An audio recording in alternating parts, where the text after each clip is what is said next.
Hi guys, it's Ruthie J. Welcome to my channel. If you're seeing me for the first time, my name is Ruthie Anushka and I live in Poland.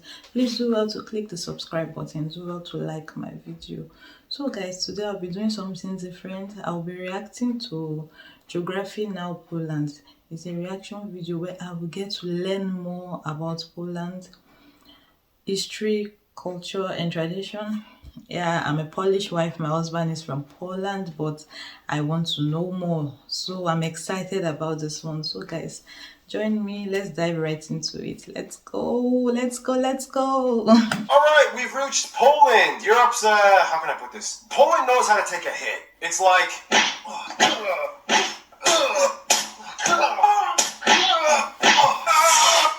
Is that all you got? I'm not even breaking a sweat.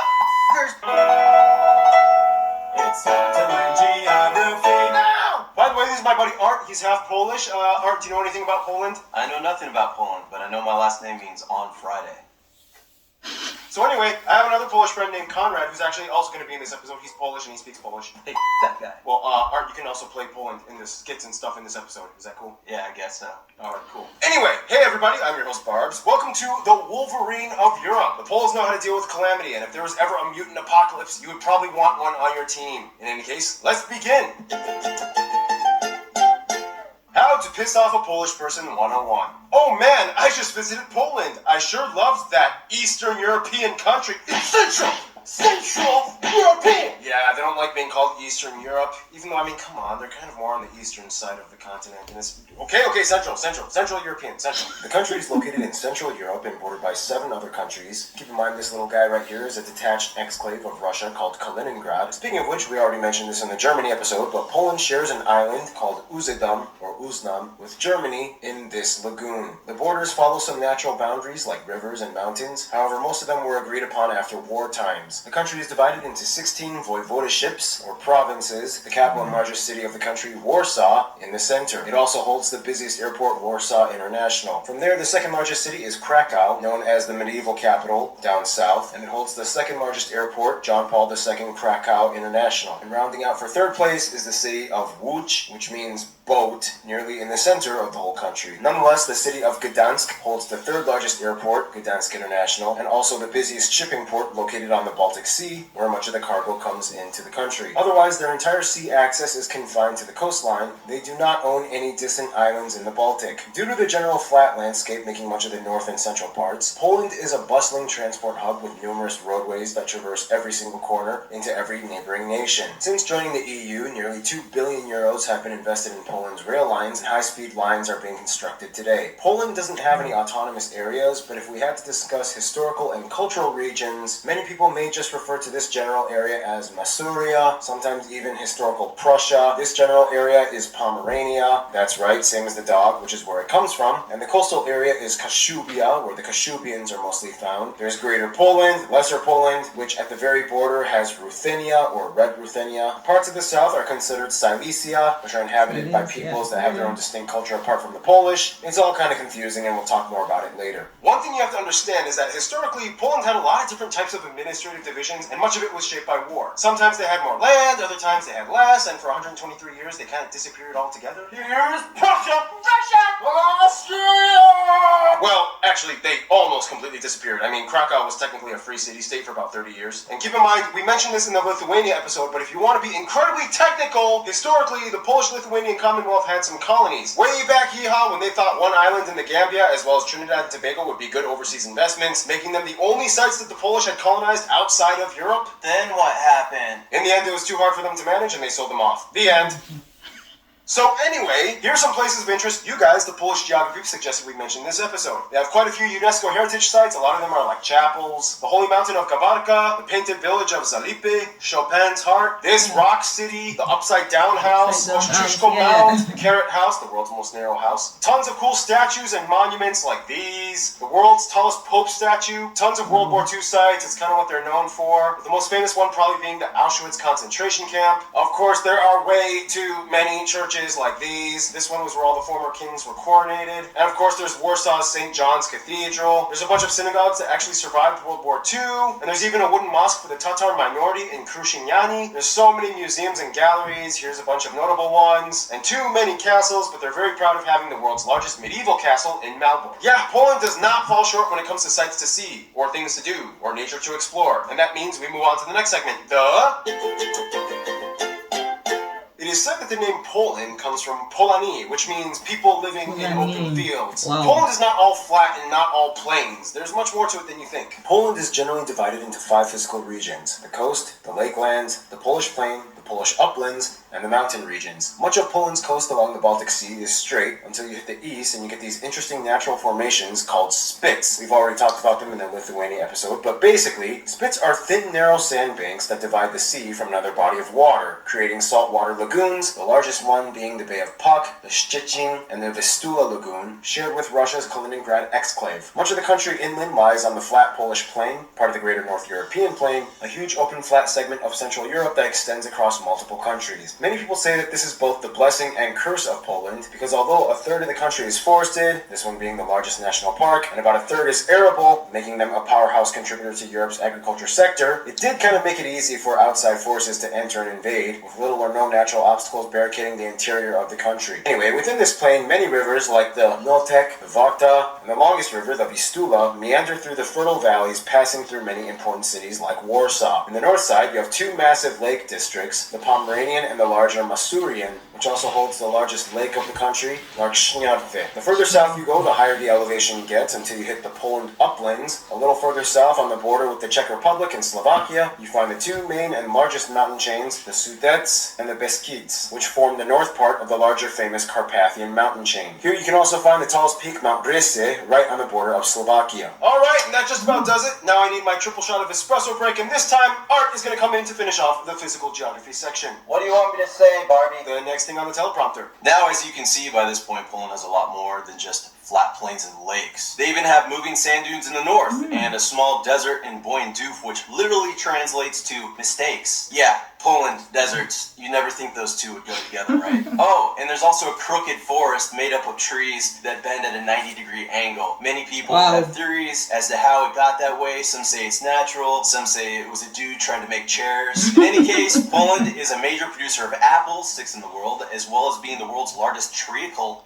what the heck is treacle? And amber exporter. I don't even know what amber is either. What is that? Petrified tree sap? It actually is. It is. Whoa. Today, though, Poland's economy is now mainly driven by the service sector and industry, with main products like machinery and cars, buses, and video games being their largest export. Anyway, Poland also has quite a few endemic animal species like storks, Eurasian lynx, roe deer, and they have one of the largest populations of the rare European bison, which, have you guys ever had a bison burger? I mean, that's like really good. Alright, don't eat those are endangered. And bears. In fact, a bear once served in the Polish army, and there's a statue dedicated to him. Look it up. Google Wojtek. Anyway, time to finish up with food. Some of the top Polish dishes. You guys, the Polish geography peeps.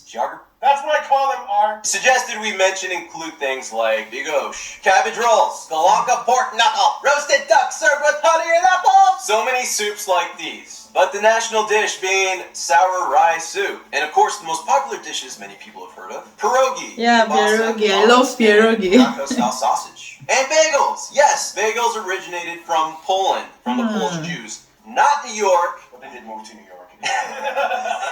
Oh, and of course, you cannot talk about Poland without mentioning vodka. Some say it was invented in Poland, some say the Polish just make really good vodka, but either way, vodka usually takes up a huge section. I tell you, that's true. I've seen this guy in vodka. No, you haven't. That was not pure whiskey, and we don't talk about that here. Polish people know what they like. They're a distinct people. Speaking of which, we now move on to... Thank you, Art. Thanks. Can I do like one of those special effect outros, like, you know, Wolverine theme? Can I have the claws or something like that? Sure, yeah, go for it. Here. Okay. Is it true if I kill you, I become you? Let's find out. It does work. Now, some of you guys have told me, in Poland, there's kind of like a word that sums up the Polish mindset. Załatwić. It means something along the lines of accomplishing tasks and taking care of business. Half of everybody in Europe has probably at one point at least encountered a Pole. They're everywhere, working. Polish doctors in Germany, Polish contract workers in London, Polish bus drivers in Iceland. Work is in their blood, and it's a huge part of who they are. The population is about 40 million. However, keep in mind, diaspora-wise, there are about 20 million Poles living abroad, and they are the second largest Slavic group after Russians. The country is incredibly homogenous, with about 96% of the population claiming to be Polish, which is part of the Slavic family group. This makeup is mostly due to the Nazi intervention of World War II and Soviet relocation policies of the 20th century that drastically changed the previously diverse population. The country has few minority groups. However, of the minorities, the largest groups would be the Silesian at about 1.3% and the Kashubians at just under 1%. Yeah. The rest is mostly made up of other Europeans like Ukrainians, Belarusians, Czechs, and non-Europeans. They use the Polish zloty as their currency, they use the type C, E, and F plug outlets, and they drive on the right side of the road. Now, of course, the main language of Poland is, of course, Polish. Lots of people say Polish is like really hard to learn. Very hard, They have I 7 tell you. cases of speech and too many consonants that are smashed all together at once. Geography Pavel says the Polish language is basically just spoken Wi-Fi passwords. Here's Conrad with a Polish tongue twister. Chrząszcz brzmi trzcinie w Szczebrzeszynie i Szczebrzeszyn z tego słynie. Sometimes even the Polish people say Oh my God. polish up on their Polish. Otherwise, Poland is kind of a sociological anomaly. Even though they are Slavic, it's kind of like the easternmost extent of Latin influence, which explains why the majority at around 86% identify as either Catholic or, in the very least, nominally Catholic, varying degrees of devotion. Catholicism plays a huge role in Polish culture. They even have a channel dedicated to the Pope on TV. Politically, Poland is usually a more conservative nation that holds to its roots, and even though they're part of the EU, they usually do not let anyone tell them how they should run things in their own country. It's their home, their rules. It's like, alright, so it's settled. What do you think of this proposal for the union, guys? I hate it. Now, Poland, you're a key player. We need you to like this. I still hate it. Come on, Poland, don't be stubborn. Oh, really, Germany? You want to come back to Poland again and tell us how to do things around here? Do you remember what happened last time? Oh my. Are you really gonna play this card again? I always will. A little exaggerated, but yeah, don't push the Polish. They've gone through tons of that. I mean, literally, like a fifth of their population died during World War II. The majority of whom were Polish Jews. Often in tight-knit Yiddish-speaking communities, Poland had one of the highest populations of Jews prior to World War II, and at one point up to 10%. They played a huge historical role in what Poland was and would be. Poles are proud that they were the only European-occupied country to never collaborate with the Nazis. They never officially surrendered, and all those years the Nazis were there, the underground army kept fighting. Poles have an incredibly complex history. I mean, they had a weird electoral monarchy thing. Conrad, explain. So the royal elections of the Polish-Lithuanian Commonwealth became a thing after the death of the last Jagiellonian on the Polish throne. And at his death, it was decided that there would not be a royal dynasty that would just continue from generation to generation. That is to say that they would elect a king from a royal dynasty in Europe, but after his death, they would once again elect another monarch instead of letting his children take over the Polish throne. Thank you, Conrad. Taking all that heavy stuff in, Polish people have told me there's always kind of like this sense of somber, stoic, suspicious, cynical, yet productive and prudent mentality that encapsulates the Polish. It's a weird paradox when you see them, because it's like... Ugh, being Polish is the worst. Seriously. I know, right? I hate Polish sausages. They're so gross. They are, and the government is just totally whack. Yeah, Poland is terrible. What did you say? You can't say that, you're not from here! Oh my Well, that's a little god. longer than expected, so here's Hannah with culture stuff. Good to be back. Polish people have gone through a lot. They were pretty much fought for and invaded over 40 times for about 400 years. Nonetheless, Wow. Polish people held through those centuries and retained their sense of identity. For one, in Poland, it is actually just as popular, if not maybe even more, to celebrate one's name day as well as your birthday. Poland has quite a high level of tertiary educated individuals, with about 80% of the young adult population Wow. having enrolled in university. Amazing. Also, side note, the 35% of Polish people living abroad are referred to as Polonia. There's a contest where we figure out who is the strongest man in the world, and Poland has won the most of those contests. Wow. Then we have the Silesian and Kashubian minorities. Let's let Conrad explain this one because, it's a little complex. The Silesians, who live for the most part today in Upper Silesia, are an ethnographic group with a distinctive dialect of Polish. Internationally, though, it's considered not as a nation or people, though some within the region consider themselves as a nation, which the Kashubians are, and they are considered as a West Slavic people separate from the Polish people. They are loyal towards Poland, but they have their own recognized minority status, they have their own traditions, they have their own cuisine, and they have their own language. There are even bilingual signs, which Paul will definitely put in now. Thank you, Conrad. They've also racked up quite a few Nobel Peace Prizes at 17. They are frontrunners of innovations and inventions like kerosene and the kerosene lamp, the oil well, the bulletproof vest, and the modern drug test. A lot of festivals can be found year-round throughout the country and in different regions. Popular ones include All Saints' Day, May Day, the Lakonia Festival in Krakow, and during Christmas you might see the creepy Turon everywhere. To expound a bit more on Polish music and arts, here, Skip, or whatever. Music in Poland goes way back to its ancient Slavic roots. Instruments typically used include things like the wood horn, the hurdy-gurdy, the horse hair drum, the pedal accordion, and the suka. What you call me? Even though he had spent most of his time in France, Chopin was born in Poland. His homeland was always one of the central themes to his often somber and melancholy masterpieces cherished worldwide. During the Polish National Revival, this dude, collected varieties of folk music for broadcast, including the most famous ones, these which are still performed to this day. I know that there's this guitar player named Jakub Zichenski, and he is amazing. Thank you, Keith. And now the most complicated part, history. In the quickest way I can condense it, Slavic tribes and states in the Vistula Basin, Piast Dynasty, Greater Poland, Christianity and tribal unification, Pomerania is annexed, this dude becomes the first king, feudal disintegration, Mongols invade, Czechs invade, Teutonic Knights invade, Polish-Lithuanian Commonwealth, Swedes invade, Prussians invade, end of the Commonwealth, Constitution written, Napoleonic Wars, Kingdom of Poland and Free State of Krakow, Russian partitions and Russian Poland, World War I, Polish-Soviet War, independence from Russia, Germany invades, World War II begins, communism years, independence, weird West Germany stuff, some other interesting things like they got a Pope and a Nobel Peace Prize, first fully free elections, they joined NATO and the EU, and here we are today! Some people, you guys, the Polish geography suggested we mentioned in this episode include all those dukes and kings, pretty much any hero that fought with the winged hussars, Copernicus, although he was technically German, Marie Curie was actually Polish, Mikołaj Rai, Pope John Paul II, all these athletes, these directors, all these artists and musicians, the dude from the movie The Pianist was a real guy, these American revolutionaries, and speaking of Americans, John Krasinski, Kristen Bell, Steve Carell, and Roman Polanski are also part Polish, Apple co-founder Steve Wozniak, and finally, of course, Grzegorz Brzezinkiewicz. There's a lot more I could have mentioned, but that would take way too long. There's a lot of famous Poles all over the world. They've left their global mark. And speaking of global marks, that brings us to...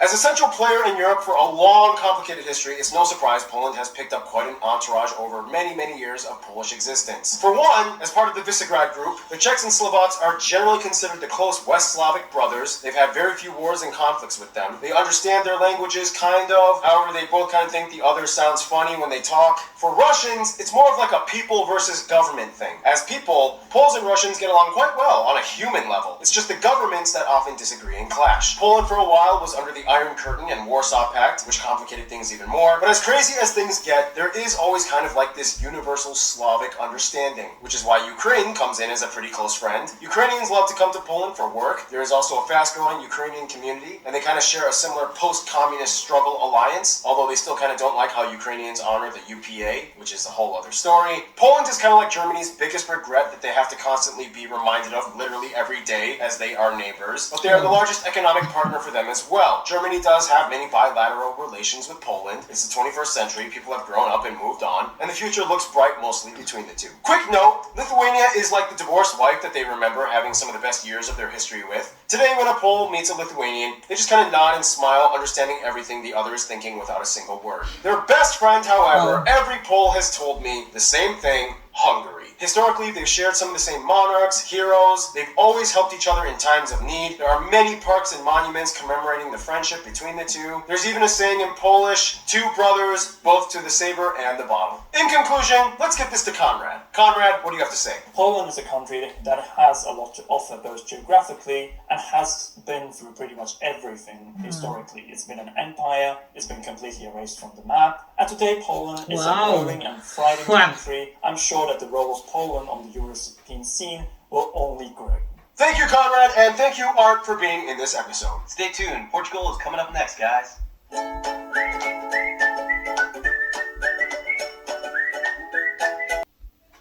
I'm speechless.